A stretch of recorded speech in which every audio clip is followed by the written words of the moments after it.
할렐루야, 거룩한 주일입니다. 온 마음 다해서 하나님만 바라보며 예배로 나가시겠습니다. 다 같이 묵도하시겠습니다.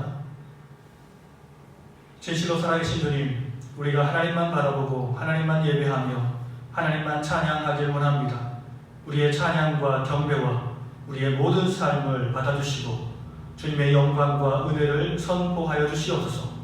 감사드리오며 예수님 이름으로 간절히 기도드립니다. 아멘.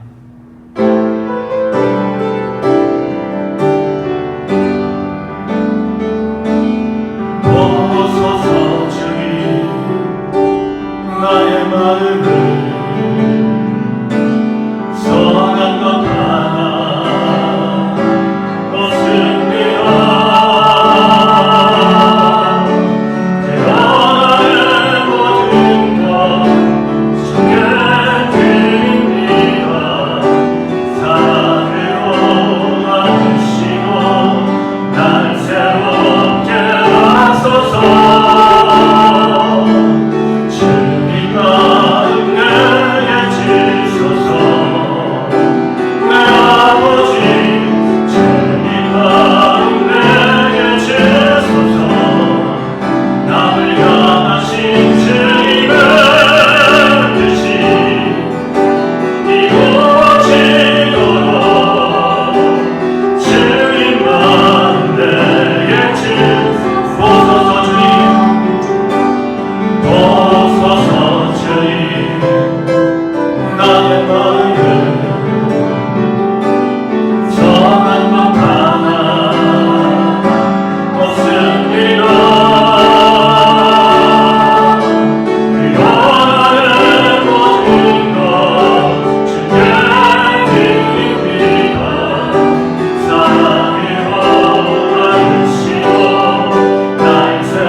내가 넘치는 진노로 내 얼굴을 내게서 잠시 가렸으나 영원한 자비로 너를 긍휼히 여기리라.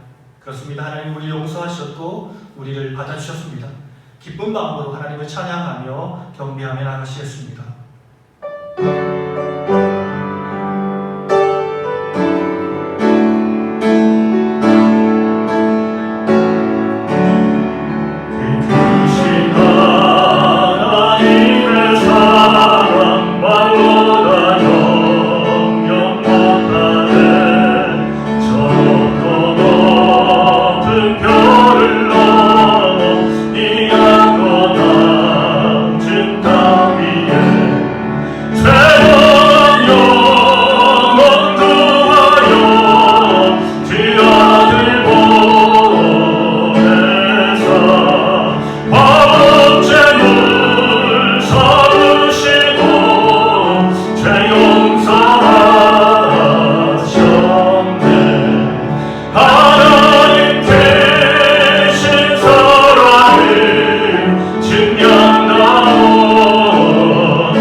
교동문 28번입니다.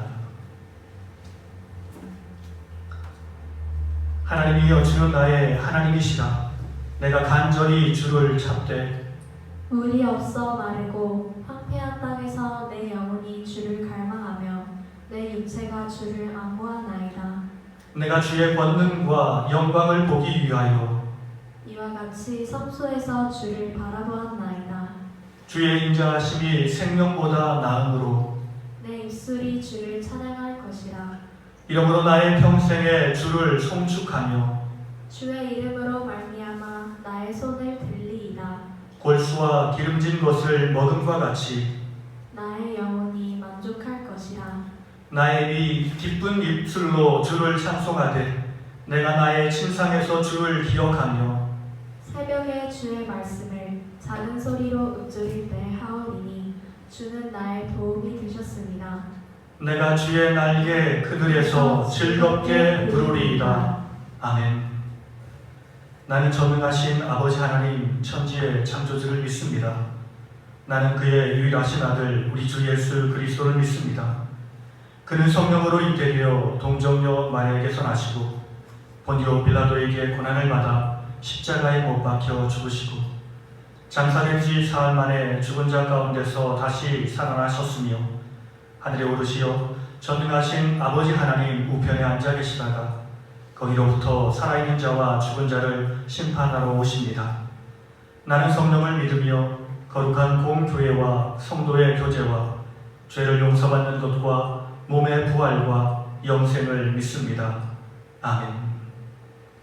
이 시간 우리를 사랑하시는 주님, 우리의 찬양과 경배와 모든 것을 받으시기 합당하신 주님, 우리가 온 마음과 예수님을 찬양하길 원합니다. 주님을 예배하길 원합니다. 주님 홀로 영광 받아주시옵소서. 하나님께서 계획하시고 작정하신 말씀을 예배를 통해서 말씀을 통해서 주시고 우리가 마음대로 아멘으로 화답하는 복된 시간들이 없어서 우리의 삶에 있는 모든 근심과 걱정과 두려움 예수 그리스도의 보혈의 능력으로 성령 하나님의 능력으로 다 회복되게 하시고 모든 것이 주의 뜻대로 아름답게 이루어지게 하옵소서. 믿음을 가지고 함께 기도하며 나가시겠습니다.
하나님의 말씀은 빌립보서 2장의 말씀입니다. 2장 1절부터 11절까지의 말씀입니다.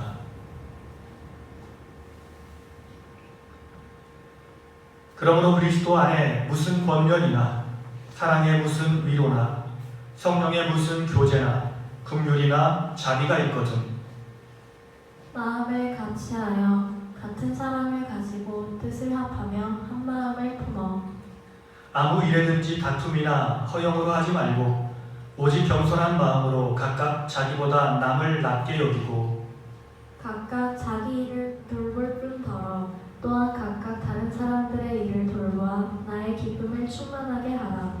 너희 안에 이 마음을 품으라. 곧 그리스도 예수의 마음이니 그는 근본 하나님의 본체시나 하나님과 동등됨을 취할 것으로 여기지 아니하시고 오히려 자기를 비워 종의 형체를 가지사 사람들과 같이 되셨고 사람의 모양으로 나타나사 자기를 낮추시고 죽기까지 복종하셨으니 곧 십자가에 죽으심이라.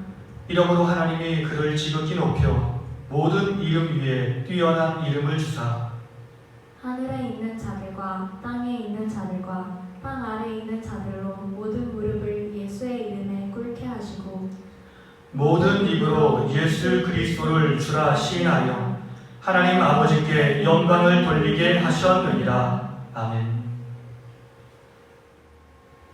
할렐루야. 사랑하는 가족들과 인사 나누겠습니다. 하나님이 우리와 함께 하십니다. 하나님이 우리와 함께 하십니다. 그렇습니다. 우리와 함께 하신 하나님께서 우리에게 은혜 베풀어 주시고 큰 능력을 베풀어 주실 줄 믿습니다.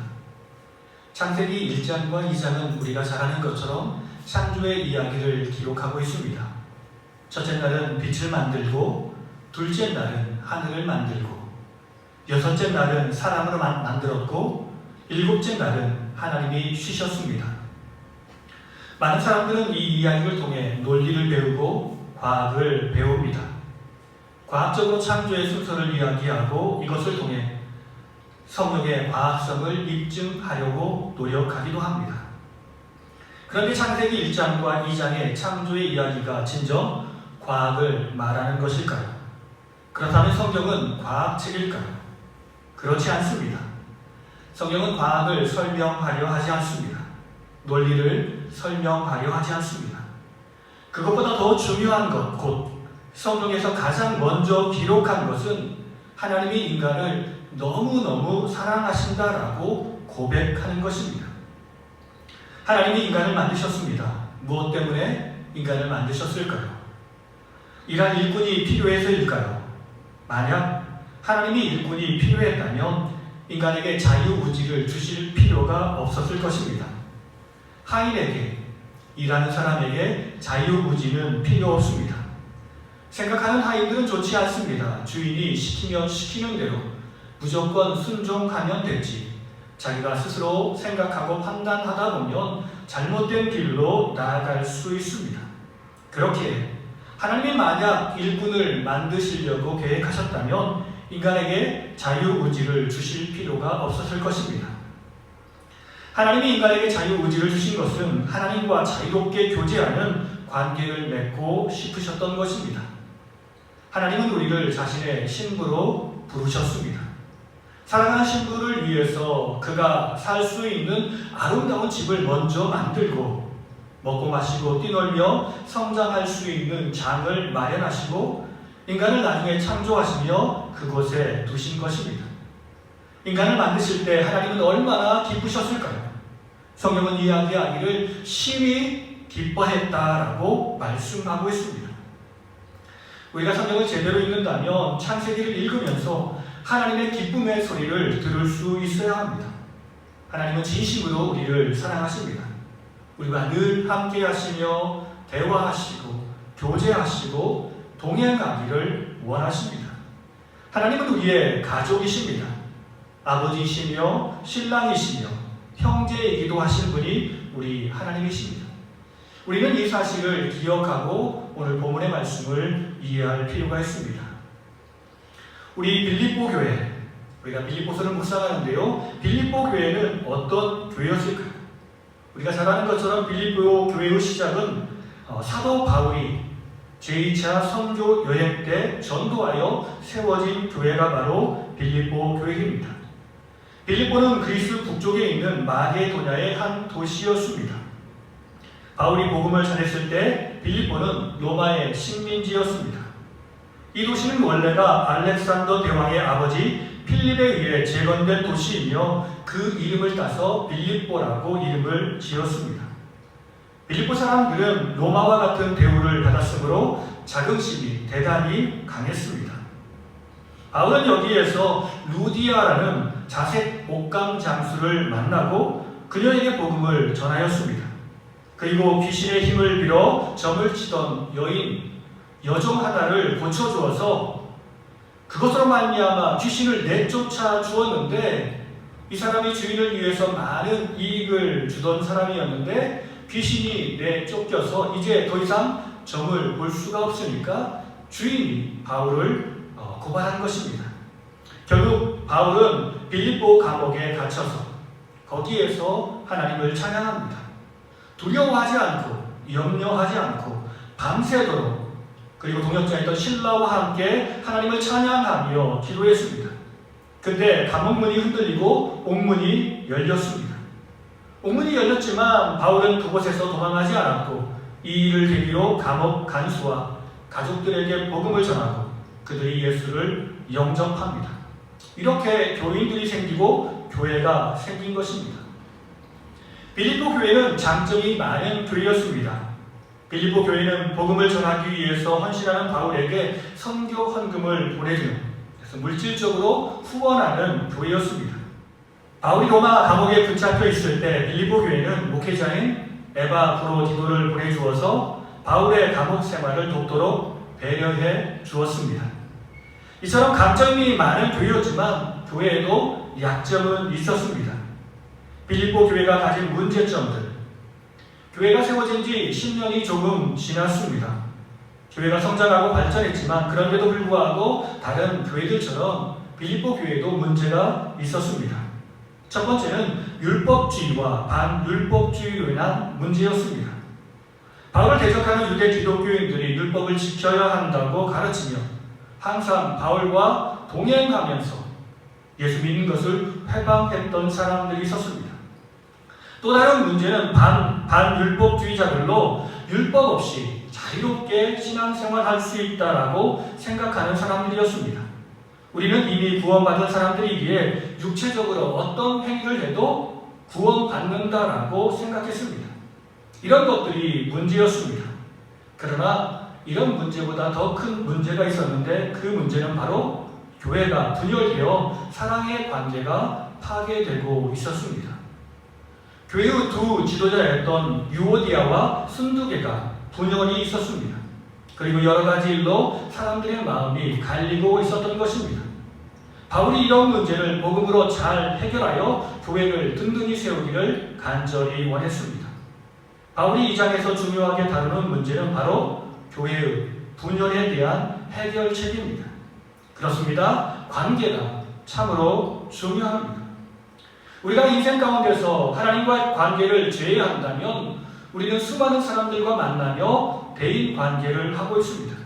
그래서 다른 사람들의 관계가 우리 인생 가운데서 60%, 70% 이상을 차지한다고 해도 과언은 아닐 것입니다. 그러므로 우리는 주님의 가르침을 받아 주님이 원하시는 관계가 무엇인지를 다시 한번 살펴볼 필요가 있습니다. 오늘 우리의 관계를 풍성하게 만들어주는 요소를 주님께서 바울의 입을 통해 이렇게 말씀하십니다. 1절은 이렇게 말씀합니다. 그러므로 그리스도 안에 무슨 권면이나 사랑의 무슨 위로나 성령의 무슨 교제나 긍휼이나 자비가 있거든. 바울은 1절의 말씀을 통해서 우리는 삼위일체 하나님의 사역을 통해 우리의 아름다운 관계가 성장하고 발전할 수 있음을 배우게 됩니다. 주님이 우리에게 보여주신 풍성하게 만드는 관계의 요소 첫 번째는 그리스도 안에서 권면입니다. 권면이라는 말은 원어로 파라칼레오라는 말인데 이 말은 가까이 부른다라는 뜻을 가지고 있습니다. 그렇다면 하나님께서 우리를 어디 가까이로 부르는 것일까요? 그렇습니다. 하나님 가까이로 부르시는 말씀들입니다. 저는 하나님이 우리를 사랑하시며 항상 우리를 가까이 두고 싶어 하신다라고 말씀을 드렸습니다. 애인 곁에서 항상 지켜보고 있는 사랑하는 사람처럼 하나님은 그렇게 우리를 지켜보고 계십니다. 진심으로 우리를 사랑하기에 뛰는 마음으로 설레는 마음으로 항상 우리와 동행하시며 우리를 주시하십니다. 그리스도 안의 권면은 무엇입니까? 바로 하나님이 우리를 그렇게 사랑하시니 우리도 그분께 가까이 나아가자라고 권면하는 것입니다.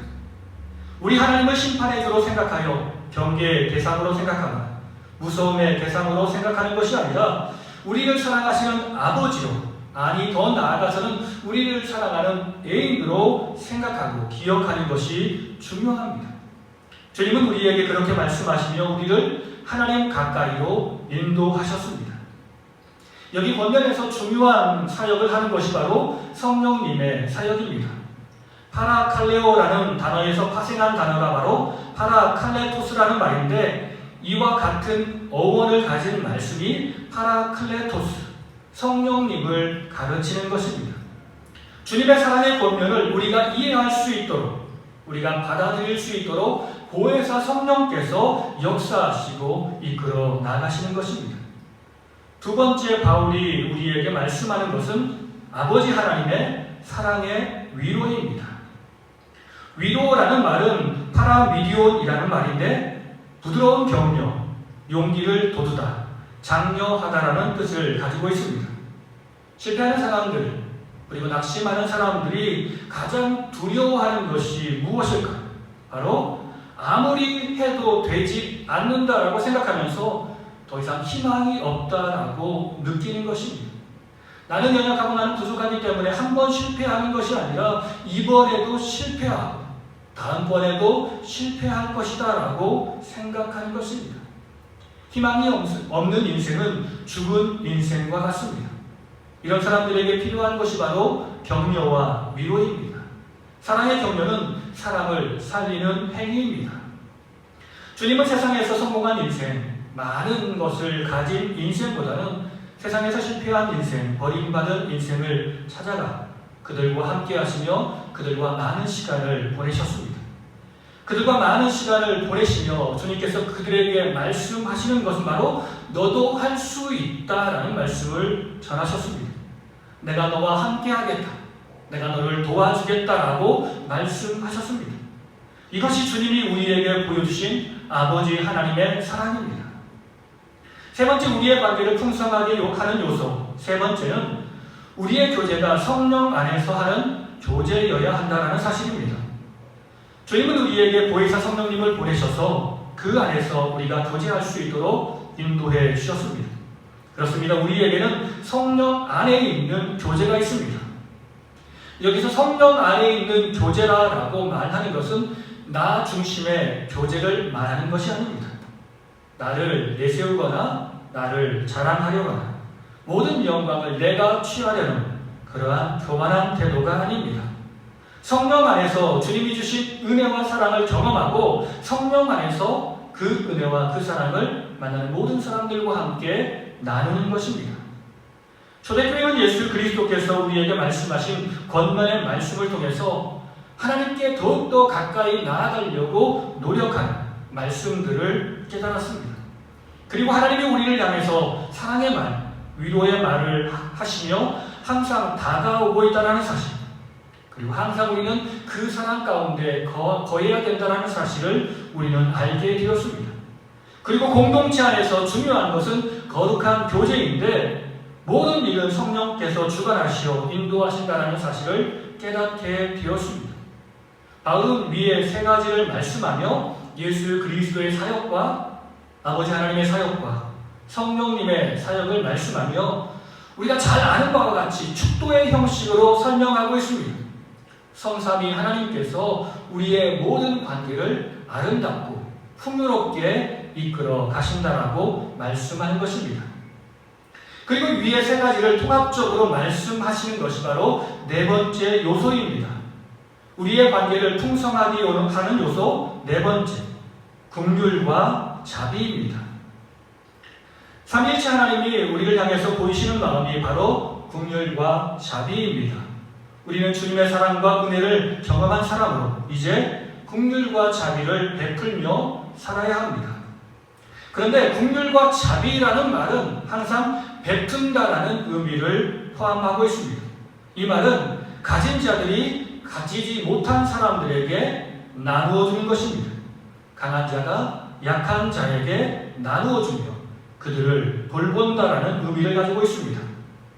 그러므로 우리가 긍휼과 자비를 베풀기 위해서는 먼저 넉넉하게 가지고 있어야 합니다.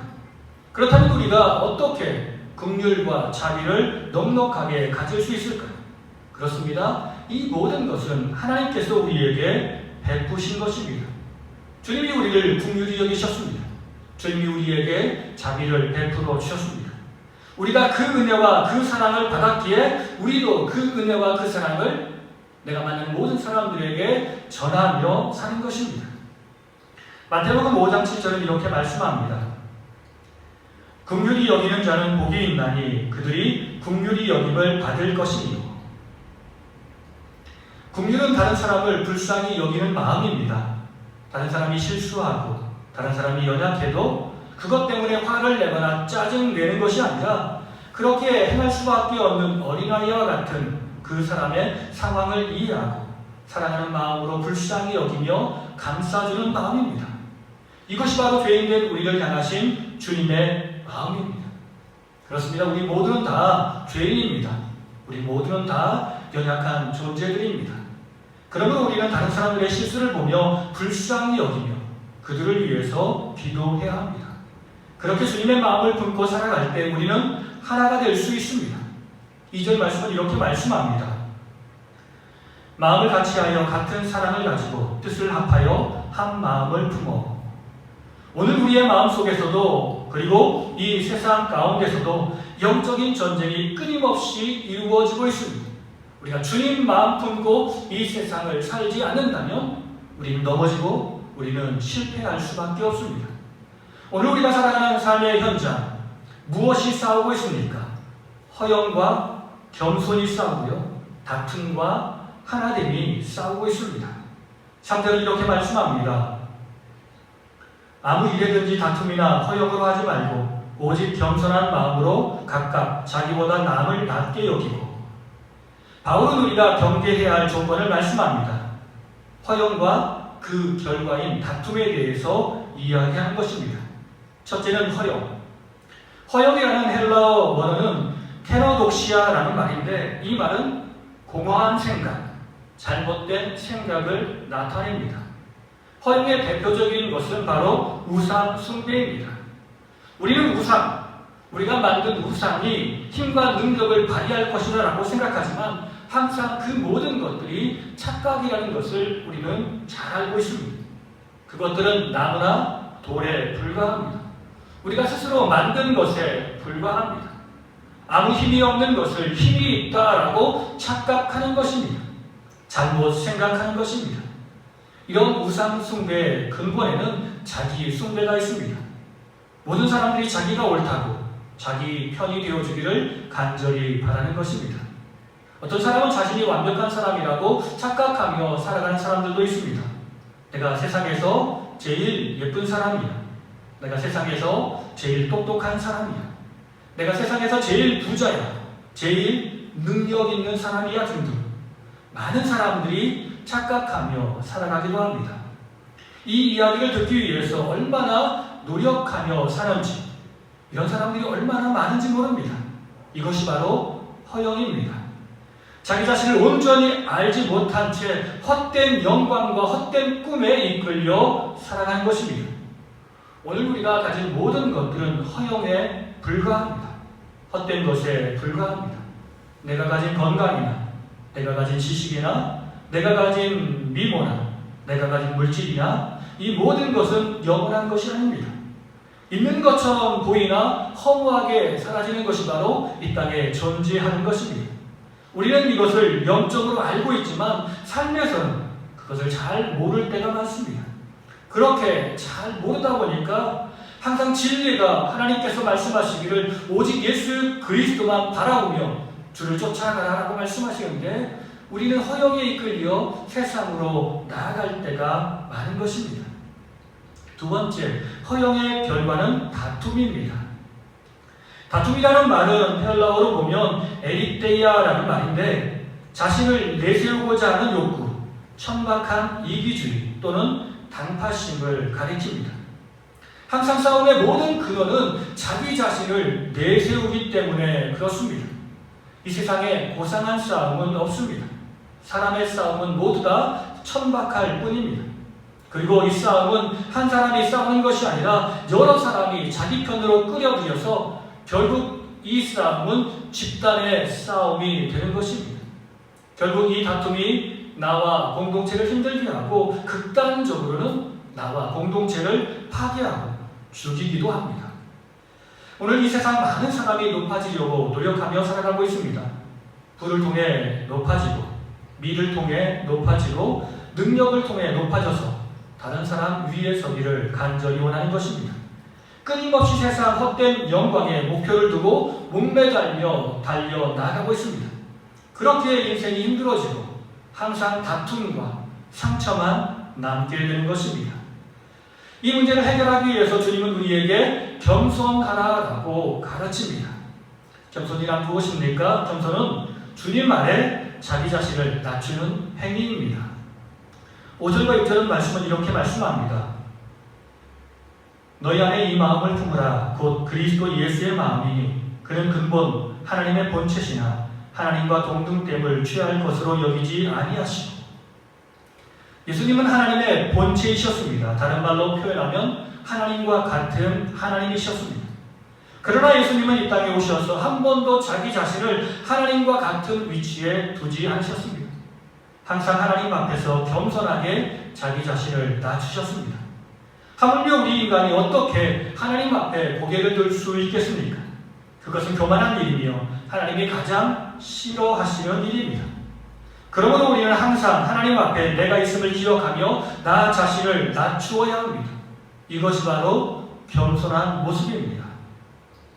두 번째 겸손은 다른 사람 앞에 나 자신을 낮추는 행위입니다. 7절과 8절의 말씀입니다. 오히려 자기를 비워 종의 형체를 가지사 사람들과 같이 되셨고 사람의 모양으로 나타나사 자기를 낮추시고 죽기까지 복종하셨으니 곧 십자가에 죽으십니다. 주님은 이 땅에 종으로 오셨습니다. 모든 사람들을 섬기기 위해 오셨습니다. 사람들이 죄인이며 연약했지만 자기 자신을 찾는 모든 사람들에게 예수님은 겸손히 다가가셨고 겸손히 그들을 섬기셨습니다. 참된 겸손은 하나님께만 엎드리는 것이 아닙니다. 사람에게 겸손한 사람이 진정한 겸손한 사람입니다. 이 세상을 살아가는 많은 사람은 자신은 대의를 위해서 싸운다라고 이야기합니다. 나는 진리를 위해서 싸운다라고 말합니다. 그렇습니다. 우리는 진리를 위해서 악한 영들과 싸우는 사람들입니다. 그러나 아무리 우리가 진리를 위해서 싸운다 할지라도 다른 사람들을 무시하거나 다른 사람들을 판단하거나 다른 사람들에게 상처를 주어서는 안 됩니다. 이것은 주님께서 우리에게 원하는 마음이 아닙니다. 결론의 말씀입니다. 우리의 관계는 점점 깊어지고 성숙해져야 합니다. 바울은 어렸을 적에 하나님을 위한답시고 주님을 위해 일한답시고 사람들 앞에서 교만한 삶을 살았습니다. 바나바는 바울에게 스승과 같은 사람이며 아버지와 같은 사람이었습니다. 바나바의 용납이 없었다면 바울은 기독교 공동체로 들어오기 무척 힘들었을 것입니다. 그런 그가 선교 여행을 하면서 사소한 일, 곧 바나바의 조카인 마가의 일로 마음이 상해서 바나바와 싸움을 하고 갈라지게 되었습니다. 바울은 나중에 그 일을 크게 후회합니다. 그때 조금만 참았으면 좋았을 텐데 라고 생각했던 것입니다. 나이가 든 바울, 그리고 감옥에서 시간이 많아 하나님의 말씀도 묵상하고 여러 번 생각하다 보니 이런저런 잘못한 일들이 생각나는 것입니다. 그렇기에 믿음의 공동체인 빌립보 교회를 향해서 자신이 삶으로 배운 진리를 간절한 마음으로 그들에게 전하는 것입니다. 다른 사람만 보지 말고 천천히 자신을 돌아보아 그 후에 다른 사람들을 돌아보십시오. 4절 말씀은 이렇게 말씀합니다. 각각 자기 일을 돌볼 뿐더러 또한 각각 다른 사람들의 일을 돌보아 나의 기쁨을 충만하게 하라. 주님의 마음을 품고 다른 사람들을 용납하며 사랑으로 품며 나아가면 주님이 나를 용납하시고 나를 품어주실 것입니다. 내가 조금 희생하는 마음으로 사람들 밑에서 섬기고 봉사하면 하나님이 우리를 지극히 높은 자리에 올려주실 것입니다. 예수님이 바로 그런 삶을 사셨습니다. 그래서 하나님은 그런 예수님을 인정하셔서 그를 가장 높은 자리에 올려주셨습니다. 9절에서 11절까지의 말씀입니다. 이러므로 하나님이 그를 지극히 높여 모든 이름 위에 뛰어난 이름을 주사 하늘에 있는 자들과 땅에 있는 자들과 땅 아래에 있는 자들로 모든 무릎을 예수의 이름에 꿇게 하시고 모든 입으로 예수 그리스도를 주라 시인하여 하나님 아버지께 영광을 돌리게 하셨느니라. 하나님 앞과 사람 앞에서 우리가 성숙한 관계를 맺으며 살면 주님은 항상 우리를 높여주실 것입니다. 또한 세상도 우리를 높여주며 우리를 인정해 줄 것입니다. 이 믿음으로 오늘 우리가 만나는 모든 사람들과 함께 예수 그리스도의 이름으로 성숙한 관계의 모습을 보여서 하나님께 온전한 영광을 돌리고 모든 사람들에게 기쁨을 전해주는 복된 주의 제자들이 되기를 예수님의 이름으로 간절히 축원합니다. 다 같이 기도하시겠습니다. 진실로 살아계셔서 우리와 동행하시는 주님, 우리가 연약함에도 우리가 부족함에도 우리가 아무것도 할 수 없음에도 불구하고 주님은 우리를 가까이 하시며 우리에게 힘을 주시고 우리에게 용기를 주시는 줄 믿습니다. 또한 이 힘들고 어려운 세상을 살아갈 수 있도록 믿음의 동역자들을 보내주시어서 항상 그들과 함께 먹고 마시며 생활할 수 있도록 이끌어 주시니 감사합니다. 항상 우리는 연약하고 우리는 부족하지만 그것을 알지 못한 채 우리의 눈에 보이는 것은 다른 사람들의 연약함이 보이고, 우리의 마음 가운데 상처를 주는 것은 다른 사람들의 말이 우리에게 상처가 될 때가 많습니다. 내가 행하는 것은 보이지 않고, 내가 만나는 것은 들리지 않고, 오직 다른 사람들만 바라보며 살 때가 많습니다. 그러다 보니 원망이 많고 불평이 많으며 우리의 관계가 끼어지는 것을 보게 됩니다. 주여, 우리를 불쌍히 여기시고 긍휼히 여기시어서 항상 우리 마음 가운데 주님의 마음, 주님의 눈을 주시어서 주님의 마음으로 나 자신을 살피게 하시고 내 행위를 살피게 하시고, 그런 다음에 모든 믿음의 동역자들을 돌보아서 우리의 공동체가 주의 말씀으로 온전히 세워지도록 이끌어 주시옵소서. 날마다 성숙한 사람이 되기를 원합니다. 날마다 성숙한 인간관계를 맺는 아름다운 삶을 살기 원합니다. 나와 함께한 모든 사람들에게 은혜를 주시고 부족한 죄인에게 크신 능력을 베풀어 주시옵소서. 예수님 이름으로 감사하며 기도드립니다. 아멘.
존중하며 살아가겠습니다. 존중하며 살아가겠습니다. 협력하며 살아가겠습니다. 협력하며 살아가겠습니다. 그렇습니다. 주님이 우리를 존중하시는 것처럼 우리 사랑하는 가족들을 존중하고 많은 사람들과 협력하며 하나님의 나라를 이루어가면 좋겠습니다.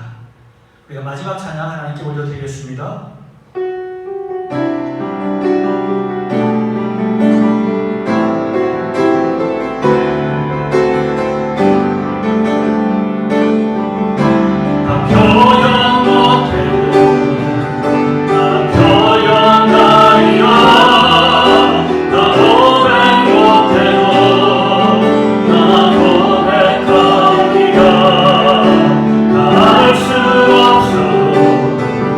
나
감동 교통하시니 주님께서 우리에게 베푸신 그 사랑과 그 은혜를 기억하며 겸손히 나를 사랑으로 품어주신 예수 그리스도의 사랑을 기억하며 나도 내가 만나는 모든 사람들에게 섬김과 겸손한 마음으로 주의 영광을 선포하며 살길 원합니다. 이 땅에 하나님의 나라를 이루어 가길 원합니다. 기도하며 결단하며 삶의 현장으로 나가시는 사랑하는 성도님들과 가정과 자녀들의 삶 가운데 주님께서 핏값으로 세우신 우리 작은 시학교 위에 이 땅에서 주를 예배하는 백성들과 이 땅을 살아가는 모든 백성들 위해 이제로부터 영원토록 함께하시기를 간절히 축원하옵나이다. 아멘.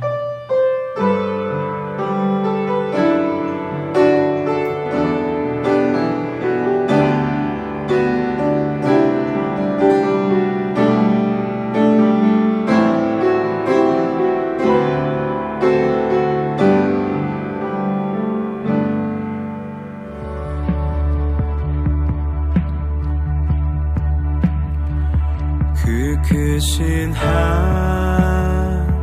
하나님의 사랑 말로 다 형용 못하네. 저 높고 높은 별을 넘어 이 낮고 낮은 땅 위에 죄범한 영혼 구하려 그 아들 보내사 화목제물 삼으시고 죄 용서하셨네.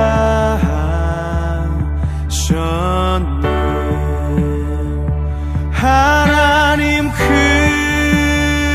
크신 사랑은 증량 다 못하네. 영원히 변치 않는 사랑 성도여 찬양하세.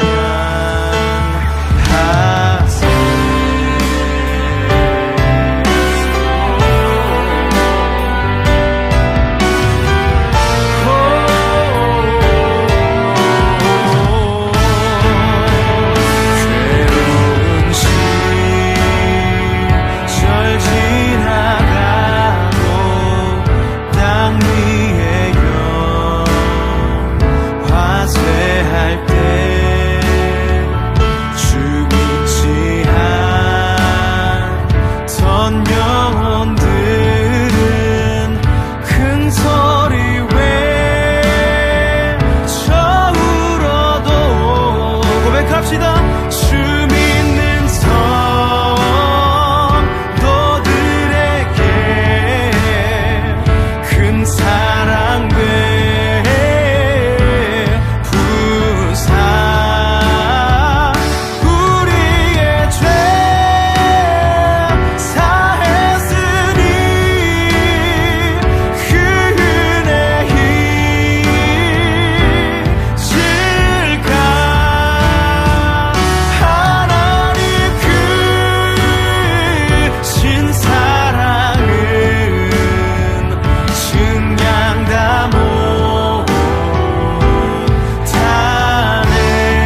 삼고 바다를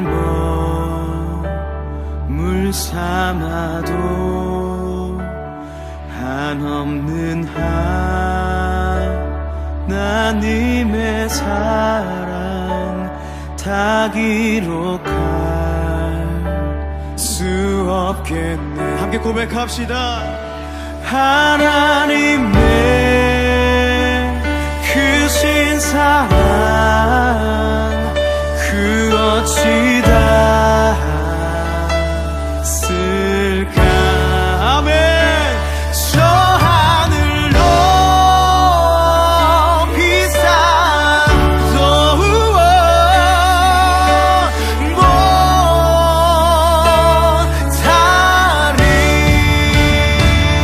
하나님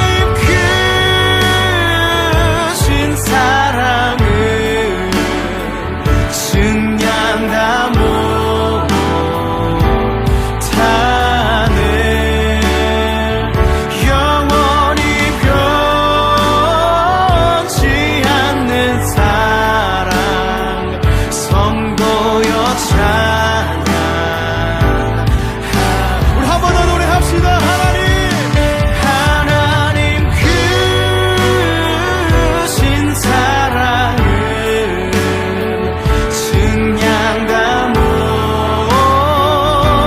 못하네. 영원히 변치 않는 사랑 성도여